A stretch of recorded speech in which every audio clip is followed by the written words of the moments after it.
Hace poco les contábamos sobre el mal momento que pasó un puertorriqueño cuando fue a alquilar un carro en Nueva Orleans, en Luisiana, porque la funcionaria del despacho seguramente no puso atención en clase. No sabía que Puerto Rico es un territorio de Estados Unidos y que sus ciudadanos son estadounidenses y que su licencia era válida. Esta semana también una legisladora republicana, Marjorie Taylor Greene, no sabía que Ucrania queda en Europa, porque dijo que no sabía que Putin, que no había visto señales de que quería invadir Europa. Seguramente le tuvieron que explicar que Ucrania queda en Europa. ¿Por qué lo digo? Porque hay gente que va a estudiar y no pone atención. Pero ¿qué pasa con los que sí ponen atención pero no les dan la información? Ya entenderán a qué me refiero. Me acompaña ahora desde Atlanta José Gregory. Él es profesor de historia del Mare School en esa ciudad. Fue nombrado maestro del año de historia en Georgia en 2021 y nos viene a hablar de un estudio adelantado por el Instituto de Políticas Educativas de la Universidad Johns Hopkins y Unidos US. Profesor Gregory, gracias por acompañarnos. ¿Qué siente usted al tener que presentar los resultados de este informe? Usted enseña historia, pero este estudio muestra que los jóvenes en Estados Unidos reciben poca, casi ninguna información sobre el aporte de los latinos y la historia de los latinos en este país. Así es. Ante todo, Juan Carlos, gracias por la oportunidad para poder compartir información que es tan importante sobre este estudio.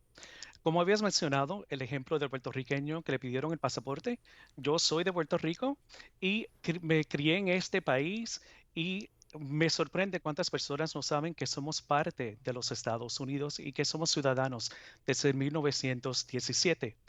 Lo que hicimos en colaboración entre Unidos USA, como contaste, y la prestigiosa Universidad de Johns Hopkins, es que hicimos un estudio donde analizamos los libros de textos y cómo es que usualmente cubren a la historia de los hispanos, de los latinos.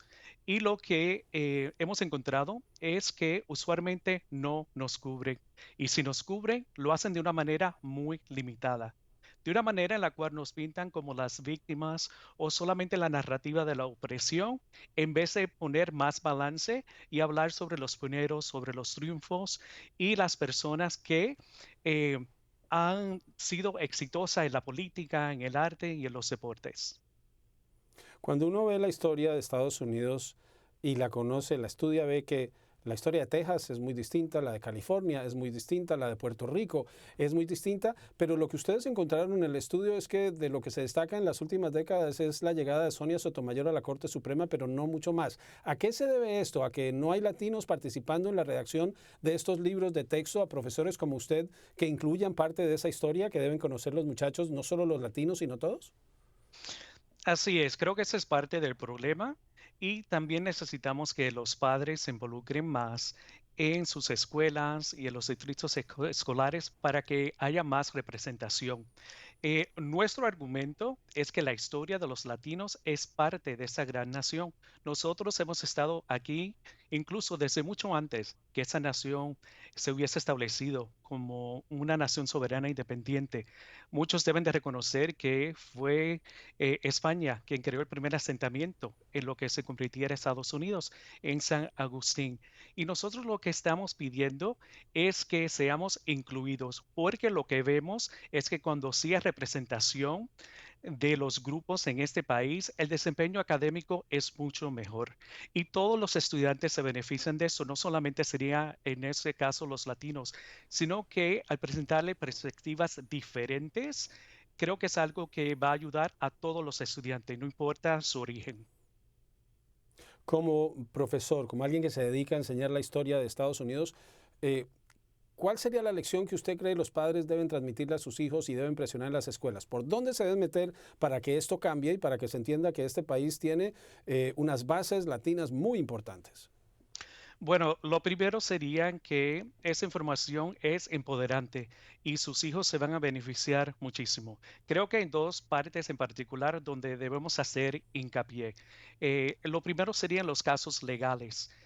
¿Cómo sería el caso de Méndez contra Westminster, que fue incluso antes del famoso caso de los afroamericanos de Brown versus Board of Education, o cuando integraron las escuelas? para que sepan que esa es una lucha que hemos tenido desde hace mucho tiempo atrás. Y también otros casos que han hablado sobre la ciudadanía de los mexicoamericanos, de los puertorriqueños, entre otros grupos. Y el segundo tema, creo que es importante también, es que podamos tener ejemplos, ejemplos para que nuestros hijos, nuestros familiares puedan seguir de esas personas que han aportado muchísimo a esa sociedad. José Gregory es profesor de historia en el Mary School en Georgia y es parte de este estudio que analizó qué le enseñan los libros de texto a los jóvenes en historia en Estados Unidos sobre los hispanos, y no es mucho. Muchas gracias, profesor Gregory, por estar en Directo USA. A ustedes.